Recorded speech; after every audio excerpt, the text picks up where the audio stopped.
म ग्रेजुएट हुने बित्तिकै सिधै मैले एउटा अन साइट कम्पनीमा 2 वर्षसम्म एज अ ब्याक एन्ड डेभलपरको रूपमा काम गरेँ र रिसेन्टली मैले अन साइट जबबाट मैले एउटा रिमोट जबमा स्विच गरेँ जहाँ मैले काम गरिरहेको 2 महिना जति भइसक्यो। यो रिमोट जबमा चाहिँ I am working as a Golang software engineer.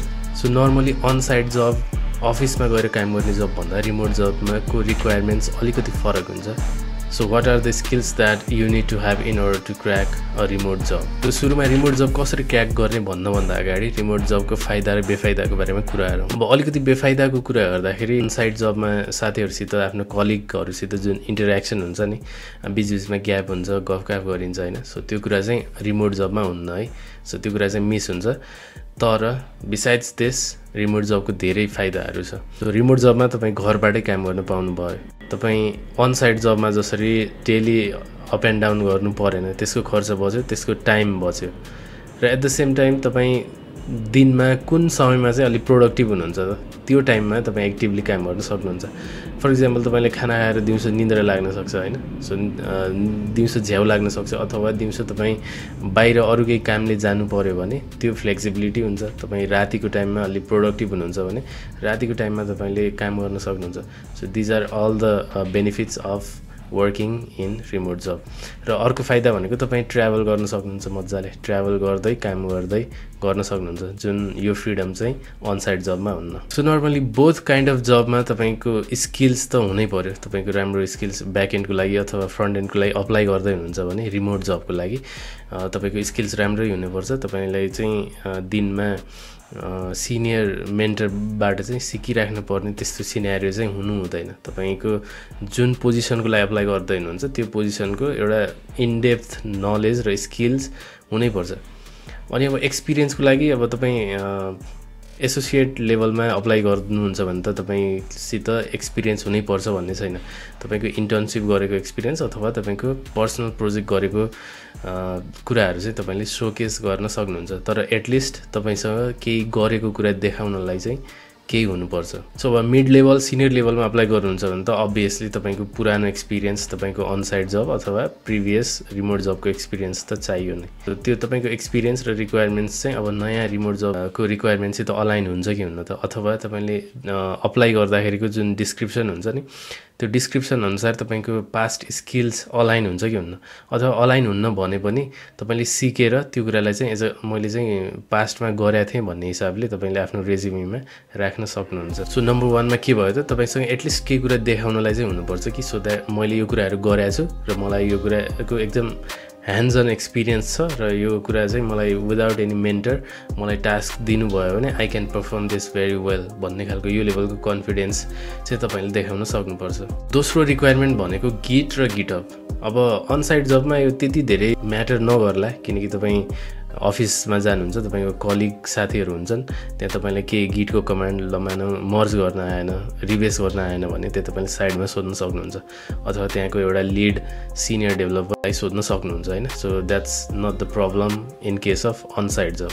तर रिमोट जबको केसमा तपाईँले दिनमा 2-3 चोटि पुस गर्नुपर्ने हुनसक्छ, ब्रान्चहरू मर्ज गर्नुपर्ने हुनसक्छ। बेला बेला चाहिँ अब 10 जनाले रिमोटली काम गरिरहेको हुन्छन् हैन। सो 10 जनाले रिमोटली काम गरिरहेछन् भने 10 जनाले दिनमा पुस गरिरहेको हुन्छन् कि। सो तपाईँले हिजो ब्रान्च आउट गरेको ब्रान्चमा काम गर्दै हुनुहुन्थ्यो र आज त्यो मेन ब्रान्चमा 10 जनाले मर्ज गरिसके। अब त्यसैमा तपाईँले मर्ज गर्न खोज्नुभयो भने मर्ज कन्फ्लिक्ट आउन सक्छ। सो तपाईँले यस्तो कुराहरू तपाईँले आफै रिजल्भ गर्नुपर्ने हुन्छ नि त। अनसाइट जबमा अरू कसैले सिकाएको जस्तो रिमोट जबमा हुन्न। सो तपाईँको यो सब स्किल्स हुनैपर्छ। द्याट्स वाइ गिट र गिटअपको skills is mandatory in case of remote job. So remote job crack गर्नको लागि गिट र गिटअपको अन्डरस्ट्यान्डिङ एकदमै राम्रो हुनुपर्छ। यदि तपाईँ गिटमा त्यतिको एक्सपिरियन्स छैन र त्यतिको कन्फिडेन्ट हुनुहुन्न भने मेरो च्यानलमा 1 आवरको अल्टिमेट गिटअप ट्युटोरियल छ, त्यो हेर्न सक्नुहुन्छ र you can be ready for the online job. र रिमोट जब गर्नको लागि अर्को एउटा मस्ट ह्याभ स्किल के हो भने राम्रो कम्युनिकेसन स्किल। तपाईँको कम्युनिकेसन स्किल एकदमै राम्रो हुनुपर्छ। इन्टरभ्यूमा तपाईँको जति नै राम्रो नलेज होस् हैन, तपाईँले सोकेस गर्नुहोस्, तपाईँको जतिको डेप्थमा नलेज भए पनि त्यो इन्टरभ्यू प्रोसेसमा सोद्धाखेरि to and fro question answer जुन सेसन हुन्छ त्यसमा तपाईँले राम्रोसँग बोल्न सक्नु भएन अथवा तपाईँको एक्चुअल नलेजहरूलाई चाहिँ प्रोपर तरिकाले एक्सप्लेन गर्न सक्नु भएन इन्टरभ्युअरलाई थाहा छ कि तपाईँलाई आउँछ, तपाईँ एकदम हाइली स्किल्ड मान्छे हो, तर तपाईँले एक्सप्लेन गर्न सक्नु भएन भने त्यसबाट थाहा हुन्छ you don't have good communication skills. Communication skill चाहिँ हुनैपर्ने स्किल हो एउटा रिमोट जब गर्नको लागि, किनकि दिनमा हामी स्ट्यान्डअप मिटिङ बस्नुपर्ने हुनसक्छ, कहिलेकाहीँ एउटा नयाँ खालको प्रब्लम आउँछ होइन, त्यसलाई डिफ्रेन्ट एस्पेक्टबाट चाहिँ हामीले सल्भ गर्नुपर्ने हुनसक्छ। सो त्यो सब कुराको डिस्कसन गर्नको लागि तपाईँको कम्युनिकेसन स्किल्स राम्रो हुनुपर्छ। यदि रिक्रुटरलाई चाहिँ त्यो इन्टरभ्यूको सेसनमा कुनै पोइन्टमा चाहिँ लाग्यो कि यो मान्छेको कम्युनिकेसन स्किल्स राम्रो छैन, यो मान्छेसित हामी कम्युनिकेट गर्न अलिक गाह्रो हुन्छ होला भन्ने सेन्स पायो भने no matter how strong skills you have, reject हुने चान्स अलिक धेरै हुन्छ। सो एउटा राम्रो कम्युनिकेसन स्किल्स बनाउनु जरुरी छ। अब नर्मली आइटी फिल्डमा हुन्छ नै यही के, मान्छेहरू डेभलपरहरू मोस्टली बोल्न खोज्दैनन् होइन, मिटिङहरूमा बस्न चाहन्नन्। सो तिनीहरूलाई टास्क दियो, टास्क पर्फर्म गर्यो, कम्प्युटरमा बस्यो, चलायो, डेलिभर गर्यो, सक्यो। So all they want is this. तर आफ्नो कम्युनिकेसन स्किल्स पनि ओभर द टाइम राम्रो बनाउँदै जानुपर्छ, and that is one of the most required skill for the remote job. अनि फोर्थ पोइन्टमा चाहिँ तपाईँ लिङ्कडिनमा एकदम एक्टिभ हुनुपर्छ है। अब जस्तो रिमोट जबमा चाहिँ अब तपाईँलाई ट्रस्ट गर्ने एउटा माध्यम चाहिँ लिङ्कडिन हुनुपर्छ। अब अनसाइट जबमा त तपाईँलाई डेली अफिस जानुहुन्छ, त्यहाँको मान्छेहरूले देखिराख्नु भएको हुन्छ, त्यहाँको सिओ सिटिओले तपाईँसित इन्टरेक्सन गरिराख्नुहुन्छ। सो एउटा रियल इन्टरेक्सन नै एउटा ट्रस्टको माध्यम भयो। तर एउटा अनलाइन जब रिमोट जब गर्न खोज्नुहुन्छ भने तपाईँ चाहिँ कतिको जेन्युन मान्छे हो, कतिको प्रोफेसनल मान्छे हो, कतिको आफ्नो डोमेनभित्रको नलेजहरू चाहिँ तपाईँसित छ भन्ने कुराको एउटा ट्रस्टफुल सोर्स भनेको चाहिँ लिङ्कडिन हुन्छ कि। सो द्याट्स वाइ तपाईँ लिङ्कडिनमा एकदमै एक्टिभ हुनुपर्छ र ओभर द टाइम तपाईँले गरिरहेको कामहरूको एकदम एउटा कुनै चाहिँ डेप्थ लेभलको फाइन्डिङ्स हुन्छ नि, कहिलेकाहीँ 2 घन्टा 3 घन्टा अड्केर चाहिँ काम नभइरहेको बेलामा चाहिँ, कहिलेकाहीँ 1 दिन अड्किरहेको काममा चाहिँ तपाईँले 2 दिनसम्म रिसर्च गरेर चाहिँ एउटा फाइन्डिङ्स पाउनुहुन्छ नि। सो यस्तो कुराहरू चाहिँ लिङ्कडिनमा पोस्ट गर्दै जाने, यसरी तपाईँको नेटवर्किङ पनि राम्रो बन्दै जान्छ। फर इक्जाम्पल म लास्ट विक यो डकर सिस्टममा काम गरिरहेको थिएँ, मेरो एउटा एप्लिकेसनलाई चाहिँ डकराइज गर्नुपर्ने थियो।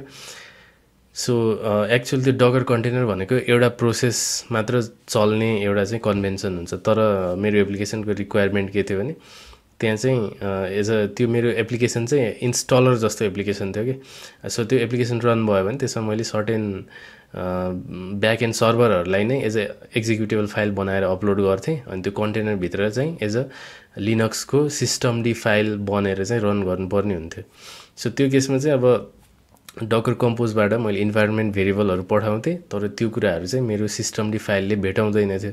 सो किन भेटाएन भनेर एक्सप्लोर गर्दै जाँदाखेरि 1 दिनपछि थाहा भयो कि हामीले जुन त्यो रन टाइममा दिएको इन्भाइरोमेन्ट हुन्छ डकर कम्पोजबाट, त्यो कुरा चाहिँ कन्टेनरभित्रको मेन प्रोसेसले मात्र एक्सेस गर्न पाउँछ। त्यो बाहेकको हाम्रो जति पनि सिस्टमडी फाइलहरूबाट हामीले एज अ सर्भिस रन गराइरहेको हुन्छौँ नि ब्याकग्राउन्ड प्रोसेसहरू, तिनीहरूले चाहिँ त्यो इन्भाइरोमेन्टलाई भेट्दो रहेनछ।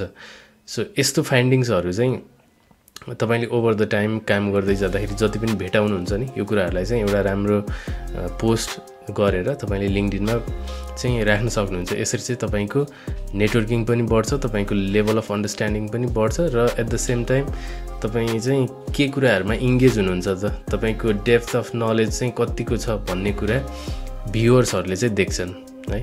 सो दिस इज वाइ तपाईँ लिङ्कडिनमा एक्टिभ हुन एकदमै जरुरी छ। अनि अब नर्मली लिङ्कडिनमा भ्याकेन्सिजहरू देखाइरहेको हुन्छ, रिमोट जब, अनसाइट जब, हाइब्रिड जब भनेर। अब त्यसमा तपाईँले डेफिनेटली रिमोट जबको लागि त अब रिमोट जब भन्ने फिल्टर लाउनुहुन्छ। सो रिमोट जबहरूको लिस्ट देख्नुहुन्छ। नर्मली चाहिँ के गर्नुहुन्न भन्दा डाइरेक्ट हामीले इजी अप्लाई गर्छौँ नि लिङ्कडिनमा, त्यो इजी अप्लाई चाहिँ नगरेको राम्रो के। अब किनभने इजी अप्लाई भनेको यत्तिकै पनि मान्छेहरूले गरिदिरहेको हुन्छन् जस्ट फर द टेस्ट पर्पजको लागि मात्र। मेरो रेज्युमी चाहिँ स्क्रिनिङबाट सर्टलिस्ट हुन्छ कि हुन्न भन्नको लागि पनि यत्तिकै गरिदिरहेको हुन्छन् कि। सो त्यसरी अप्लाई गरेको मान्छे चाहिँ त्यति जेन्युनली जब चाहिँ खोजिरहेको छ भन्ने कुरा बुझिन्न, त्यो चाहिँ यत्तिकै पनि हो जस्तो लाग्न सक्छ। सो इन द्याट केस तपाईँले त्यो रिमोट जब अप्लाई गरेको कुनै प्रोफाइल हुन्छ नि त, कम्पनीको प्रोफाइल। सो त्यो कम्पनीको प्रोफाइलमा ब्याक एन्ड होला, फ्रन्ट एन्ड होला, त्यसको भ्याकेन्सी देखाउला होइन, अनि इजी अप्लाई होला। इजी अप्लाईमा नगर्ने, तपाईँ त्यो कम्पनीको कुनै युआरएलमा जाने अनि /careers भनेर चेक गर्ने। अब त्यो नर्मली /careersमा चाहिँ भ्याकेन्सिजहरू राखिरहेको हुन्छ, र त्यो नभए चाहिँ अब त्यो वेबसाइटको मेनु बारहरू जस अलिकति एक्सप्लोर गर्दै जाने त्यहाँ कतै न कतै तपाईले इमेल अथवा भ्याकेन्सीज देख्नुहुन्छ सो तपाईले त्यो कम्पनीको वेबसाइटबाट अप्लाई गर्नुभयो भने एटलिस्ट त्यो भनेको अलिकति अर्ग्यानिक एप्लिकेसन हो भन्ने बुझिन्छ के सो त्यो कुरालाई चाहिँ अलि बढी प्रायोरिटी दिन्छ so this is how you can apply remote job to have the maximum percentage of getting shortlisted. So लास्टमा तपाईले एकदमै राम्रो तरिकाले ध्यान दिनुपर्ने भनेको एउटा रेज्युमे बनाउने रेज्युमे 2 पेज 3 पेजको हुनु भएन तपाईको इन्ट्रेस्ट के हो पिज्जा खाने गीत गाउने गिटार बजाउने यस्तो कुराहरु म्याटर गर्दैन है सो तपाईको जब रिक्वायरमेन्ट के छ जब रिक्वायरमेन्ट अनुसारको तपाईको सीवी अलाइन हुन्छ कि हुन्न त रेज्युमे अलाइन हुन्छ कि हुन्न एक पेजको रेज्युमे बनाउने जसमा फोकस के गर्ने त तपाईको पास्ट सफ्टवेयर इन्जिनियरिङको एक्सपिरियन्सेस अनि एउटा सेक्सनमा प्रोजेक्ट्स तपाईले गरेको प्रोजेक्टहरु एउटा सेक्सनमा तपाईको स्किल्स के कुराहरु अक्वायर गर्नुमा छ के कुरामा एकदमै राम्रो एक्सपर्टिज छ अनि अर्को भनेको तपाईको एकाडेमिक्स तपाई +2 कहाँ पढ्नु भयो ब्याचलर के पढ्नु भयो हैन ग्रेड्स राख्न जरुरी छैन राख्दा राम्रो तर ग्रेड्सले त्यति म्याटर गर्दैन सो एउटा राम्रो रेज्युमे बनाउन एकदमै जरुरी छ त्यहाँ जहाँ चाहिँ तपाईले आफ्नो लिंक्डइन प्रोफाइलको लिंक राख्ने आफ्नो फोन नम्बर राख्ने आफ्नो इमेल राख्ने यो कुरा छुटाउनु भएन सो यो सब कुराहरुलाई चाहिँ तपाईले ध्यान दिएर तपाईले डे टु डे चाहिँ प्रोपरली लिंक्डइनहरुमा अरु जब पोर्टल्सहरुमा गए रिमोट जब भ्याकेन्सीजहरुमा अप्लाई गर्नुभयो र मैले भने अनुसारको कुराहरु चाहिँ तपाईले इन्टरभ्युमा ध्यान दिएर दिनुभयो भने definitely you can crack those kind of remote jobs so this is how मैले पनि रिमोट जब क्रैक गर्नको लागि यस्तै टेक्निक्सहरु अपनाएको हो र there are so many perks of doing remote job then on site job यसको कुराहरु चाहिँ म विस्तारै अब यो च्यानलमा राख्दै जान्छु र तपाईलाई कुनै खालको क्वेरीज छ त रिगार्डिङ जब भ्याकेन्सीज स्यालेरी नेगोसिएसन कसरी गर्ने त जब इन्टरभ्युजको लागि कसरी तयारी गर्ने हैन अब म फर्दर रिमोट जबको बारेमा त म हाल्दै नै जान्छु सो यस्तो खालको क्वेरीज छ भने तपाईले कमेन्टमा मलाई सोध्न सक्नुहुन्छ सो दैट म नेक्स्ट भिडियो त्यो मध्ये कुनै एउटा टपिकमा बनाउन सकौं so till then bye bye guys